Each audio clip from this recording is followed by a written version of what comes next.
Okay, thanks, Ed. Hello, everybody. Good afternoon, good morning, wherever you are. My name's Sean Eikenbery, and I work with Ed Delaney, and we have one company, but it has two names.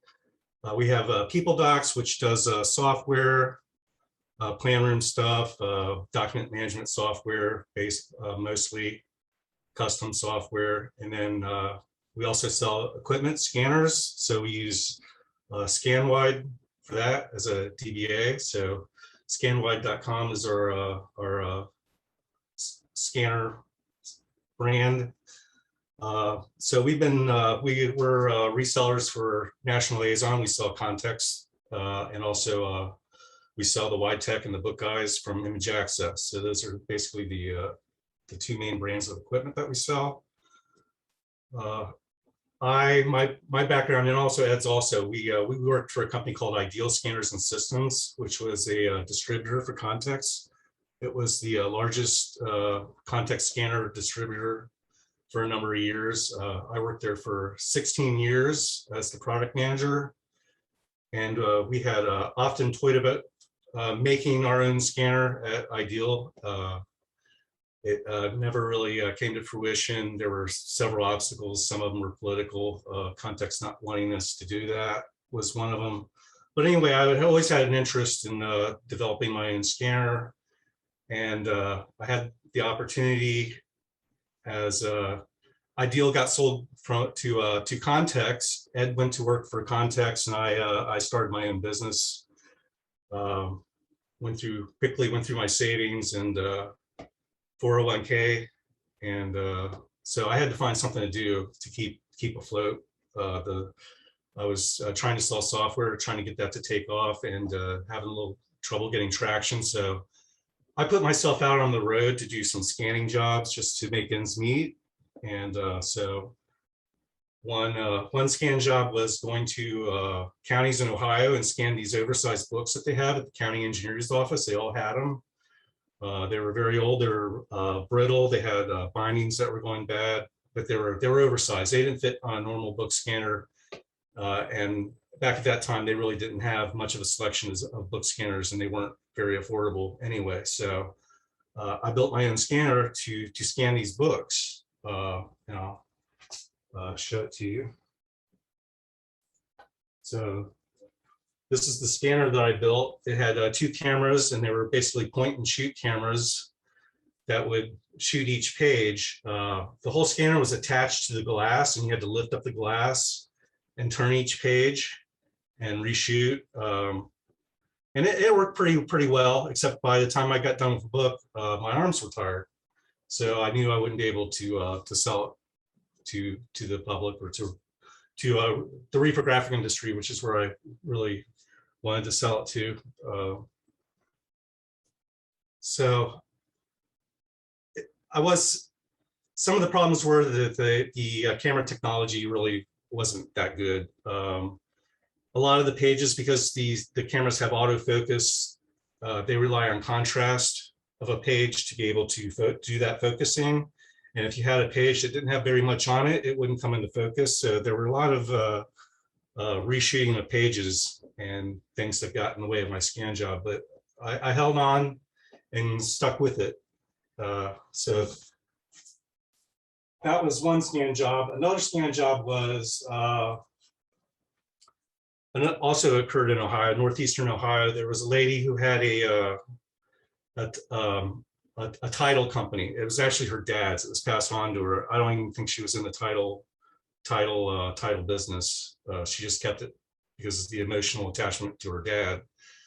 She also owned the building that was in. It was an apartment building, but it had an office for this title shop. So she had a contract. BP contracted her to come in and use all the documents. They come in and they look at all her land records to try to do exploratory for fracking, basically. So they wanted to know all the property boundaries and that sort of thing. And they come in there every day and they mull through her stuff. And she finally got fed up with it. All these people coming in and all her stuff getting pawed through. So she arranged for somebody, she hired somebody to come in and do the scanning. And then I was subcontracted to come in and do that. So I scanned all her stuff. It wasn't pristine at all. They were in flat files, so at least they were laying flat. There weren't very much stuff that was rolled up, but there were a lot of scraps and a lot of stuff that had tape on it and a lot of paper clips and staples. And so there's a lot of document prep, and I had a Context HD 42-inch scanner with me to do all that scanning. And there was a lot of stopping to try to get these little scraps to go through the scanner, and also a lot of opening up the scanner to clean it, to get the paper crumbs out, and to clean the glass that we all have to deal with. So I also needed a scanner to do that kind of work. So the irregular shaped paper had to go into a document carrier or sleeve, as a lot of other documents that were in poor condition had to go into a Mylar carrier that many of you use today, reluctantly, because it slows the process down. And that worked because the scanners at that time, the Context scanners had mechanical paper sensors, but now that may not work because they have optical sensors, and they're just going to see right through that carrier. So if it's irregularly shaped, it's going to end where the first edge it sees. So if there's an edge on one side of the document, but it extends out on the other side of the document, it's only going to get to where the first paper sensor hits where it doesn't get blocked by the paper. So that can't be done anymore. So you need an overhead scanner, which is what I have here.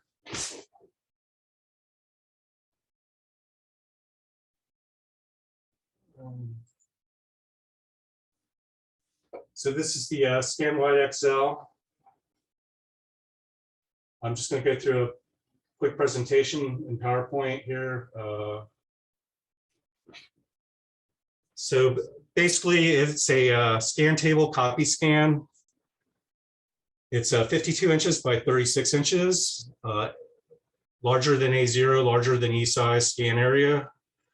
It scans really fast. There are other scanners that are this large that are overhead. They take, like the fastest one is, I think it's like 17 inches at 200 or 300 DPI, 17 seconds. This scans in about 3 seconds for full size image.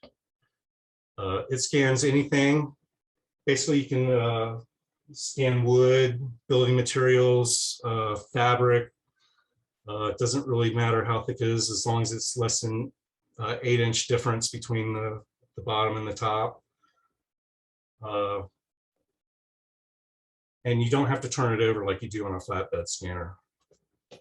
So flatbeds are now becoming more affordable and larger, but you still have to turn the stuff over, and you always will. They also have physical limitations. Are mechanical. Things move inside them. There's no movement here at all, other than moving the, you can move the camera up and down, and the lights are articulating, so they move. So this is kind of a utility scanner. It's not better than a sheet fed scanner for scanning documents that could go through a sheet fed scanner. You're going to do that job quicker with a Context or a Widetech roll feed scanner, and maybe a zero turn behind a Context to help the productivity. And then for book scanners, book scanners are still probably going to get the job done better, cleaner, faster, a little bit better job, but this will scan a book. A lot of book scanners aren't that large, so this will scan larger books. Image access, their V1A scanner, I think, is like 31 inches by 25 inches, somewhere in that range. But it's like a D-size scanner, and then so this is about twice that size.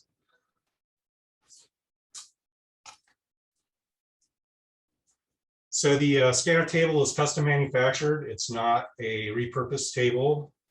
It's made out of steel. It's made down in Texas. It's fabricated digitally on. It's cut. The steel is cut on a laser cutting machine that's about half the size of my house and costs about $3.5 million. And you know, they have presses and folders, brakes to fold all this stuff up and fabricate it. So it also has the camera. The camera is 120 megapixels. There's also a 250 megapixel unit that we're making available. The 120 is, however, is pretty good. It's probably good enough for anything that you need to do. So one of the advantages to having a scanner situation like this is that it gives you a real live preview of what you're scanning. There's also some other scanners have preview, but it's actually they have a webcam that shows you like a fake preview or a simulated preview of what, just to show you that if the document's positioned correctly to do your scanning. Because it's a camera-based unit, has a wide depth of field of focus, which means that between 4 to 8 inches of leeway of space there, and everything in that range will be in focus when you shoot it.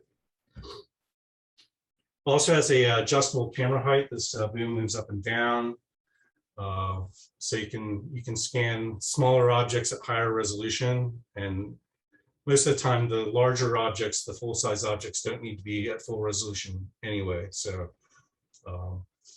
that's fine for larger objects. But when you want small detailed objects, you see brochures that show you coins and objects, you can do that also. You can lower the camera and get up to 1200 DPI for smaller stuff. There's no shutter or mechanical parts to fail. There's no movement other than, like I said, moving the camera up and down and adjusting the lights where you want them. No rollers, no belts. It's made in the United States. It's the table and all the furniture pieces are made in Texas. The camera is made in Syracuse, New York. It has a Canon sensor. Canon makes a sensor, but the Canon actually had this camera made by a company in Syracuse, and I'm using it for document scanners. I have the rights to do that. So it's TAA compliant. It's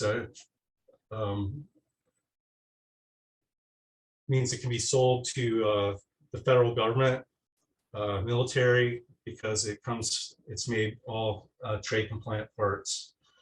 So that's the Trade Agreements Act, where people can't buy stuff from China or Taiwan even, or Malaysia, India, Iran, North Korea, all the usual suspects, and some that you wouldn't suspect as the government not being able to buy from. But so the steel allows you to use magnets. You can use magnets to hold stuff down.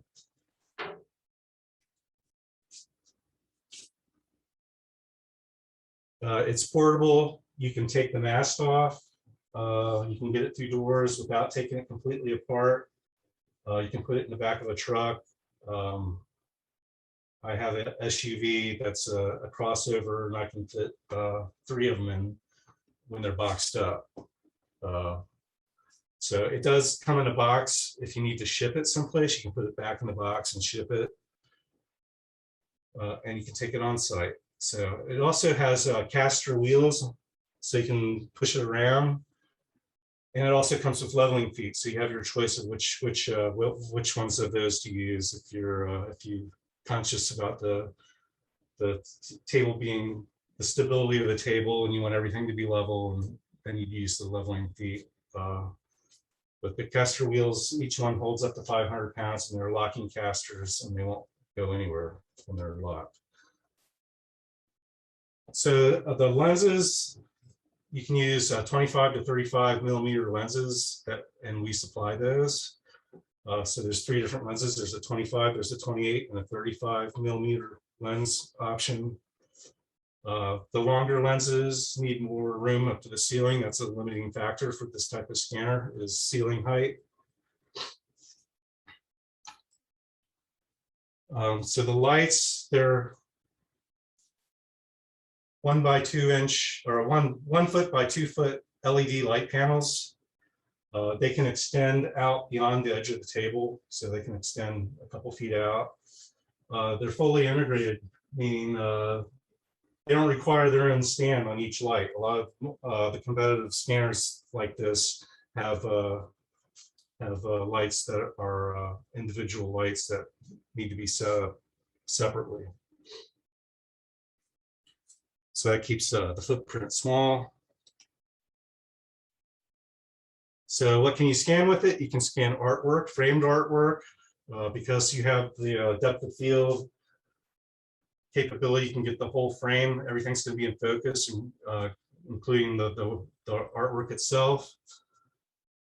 You can scan fabrics, textiles, building materials, textures. We have a customer that bought a scanner from us that scans boards and anything interesting that they can make that they can print on a flatbed printer and make laminate with. And the name of their company is called Table Topics, and they make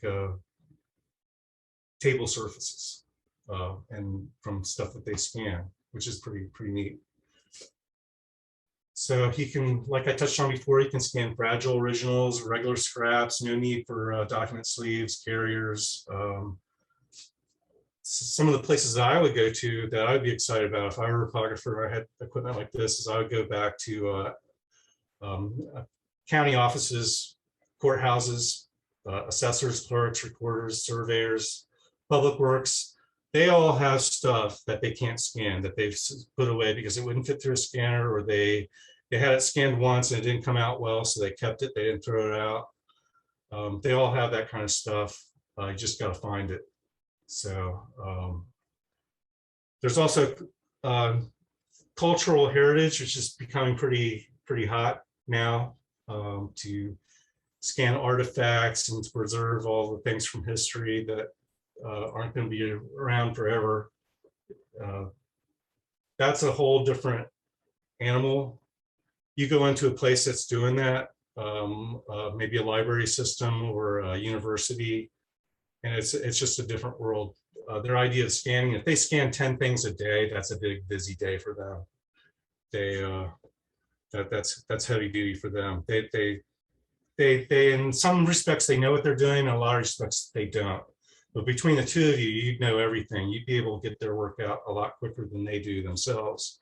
And you just got to convince them that it's more cost effective and it's going to be easier to make their life easier, and they're going to get it done in their lifetime if they ask you for your help and you come in there and you scan stuff for them. That's new business, and that's what everybody's looking for. So another application is Mylar. You can put a white background down and shoot film. Mylar and vellum, parchment can all be, there's no glass to scratch. Paper clips and staples, it doesn't matter, no problem, no glass. Yeah, the Mylar can be a problem with the glass because it has a coating on it that it kind of burns the glass, it gives it a sheen. So this can help you. You can also, if you have maps that are folded, you can put your own plate glass on it. Plate glass is fine. I don't actually sell it. It's hard to ship. If you've ever bought a frame online, you don't get the glass with it unless it's a very small frame. You can get acrylic. Acrylic is not good with documents because it has a static charge to it. The document will stick to it. So when you lift the glass up, the glass will have the document on it. So if you like that, then if you like the static charge or the static cling, then you could use it. But I find it annoying. So glass is better to flatten objects.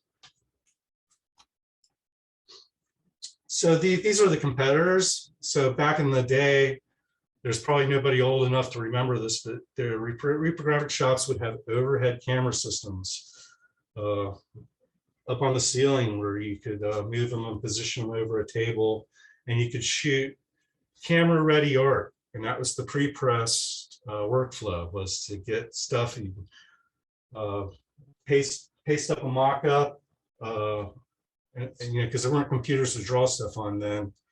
And then you'd make a mock-up, and then you'd shoot it with a camera and burn and make film. And then the film, you'd make the plates and then print it. So a lot of reprographers did that. Then when everything went digital, those went away. But the company that made this was Cruise, and they make a scanner.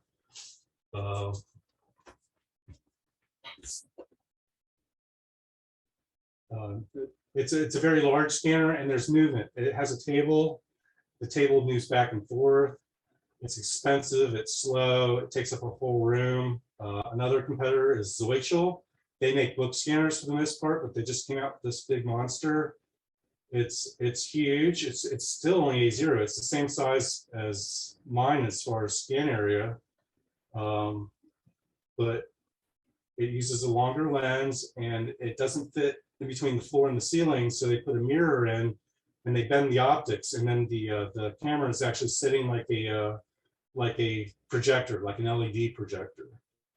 And then phase one, they have a system that's very similar to ours, except for it's very expensive, and the lights have their own footprint, their external lights. And then Digital Transitions is another competitor. They have some furniture that's pretty expensive. This guy's got like a high MFP stand for his monitor and keyboard. And then Microbox, which used to make the microfilm scanners and the aperture card readers. They make book scanners, and their biggest one is called the Hornet. And it actually has two cameras. Their cameras are 71 megapixels, so they need two cameras to do it A0 or E size. And then they have various different configurations with different lights and whatnot. And then there are other table scanners, and they all have the same thing in common, that the table, there's movement. The table has to move, and therefore it takes at least 15, 30 seconds, 45 seconds to make it scan. So the Microtech is a pretty big scanner now. It's fine. It's just slow, and you have to turn everything upside down. Same thing with the Carabo, except it's more expensive. And then SMA has a flatbed scanner that's on a stand that can actually flip diagonally so that you can fit it through a door. But it's basically the same concept. You pull up the cover and you put stuff up upside down, pull the cover down, and you take a shot. So as far as pricing goes, it's going to be probably similar to what the Microtech flatbed scanner is. It's going to maybe be similar to the Image Access V1A price point, but I'm shooting for about just under $40,000 for it, which is a reasonable price. The equipment is not cheap, the parts for it, and hopefully a supply chain and inflation will subside, and we can get selling some of these. So thanks for the presentation, for viewing it, for hearing what I have to say. I'm going to stop my sharing and maybe show you a little bit about the scanner. Hey, Sean, let me interrupt for a second. We do have a couple questions, okay? Can I fire these at you? Yeah. One person asked, what is the resolution capability? Okay, it's 3 to 1200 DPI with 300 if you're full height or shooting larger than the size of the table. It's only going to be 300 DPI. But as you get in to D size, then you're doubling as you go down, and so you can get down to 1200 DPI. Got it. And then another question was, so it takes a picture, not a scan, correct? And this isn't part of that person's question, but can you explain what the difference is?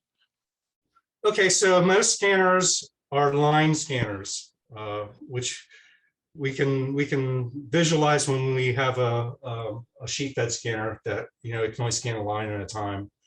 So because there's physical movement, it's only taking it's taking several thousand scans of a page of each line and putting those together, stitching all that together. This camera works differently. It's basically, it's always on, it's always running, it's always capturing. It's called a global shutter. There's no shutter that clicks and takes a picture. It's always on. You just, when you need an image, when everything's right, you just grab a frame and you make a file out of it, a TIFF file or a raw image or JPEG, or, you know, the normal stuff. So. Great, thank you. You've got 4 minutes left on your time. Do you want to demonstrate anything, or do you want to take more questions? Yeah, I'd like to.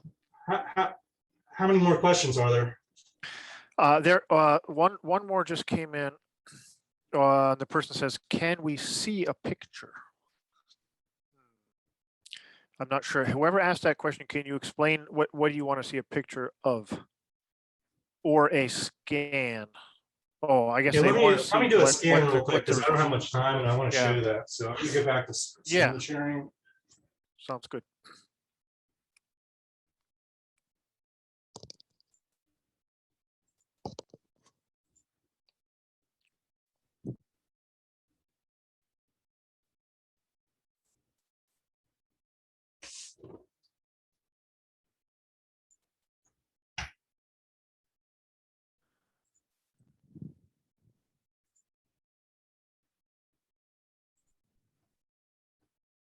So I'm remoting in.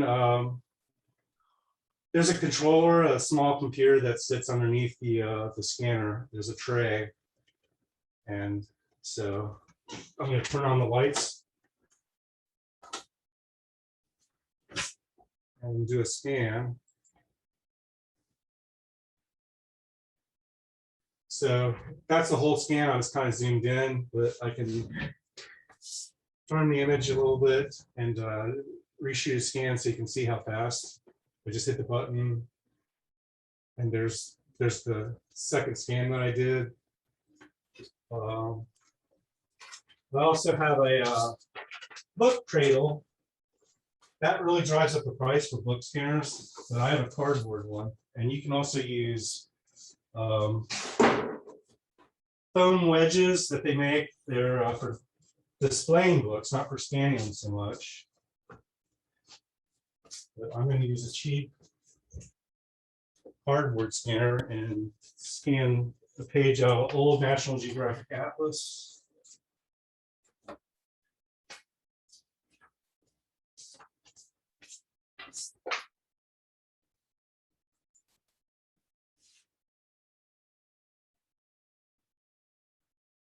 So there it is, and I don't know if you can see the scanner, if there's a thumbnail or something, but there's a good, I would say, 4-inch difference between the top, the left and the right edges of the book and the middle, because it's in a V-shaped cradle. So I'm going to go ahead and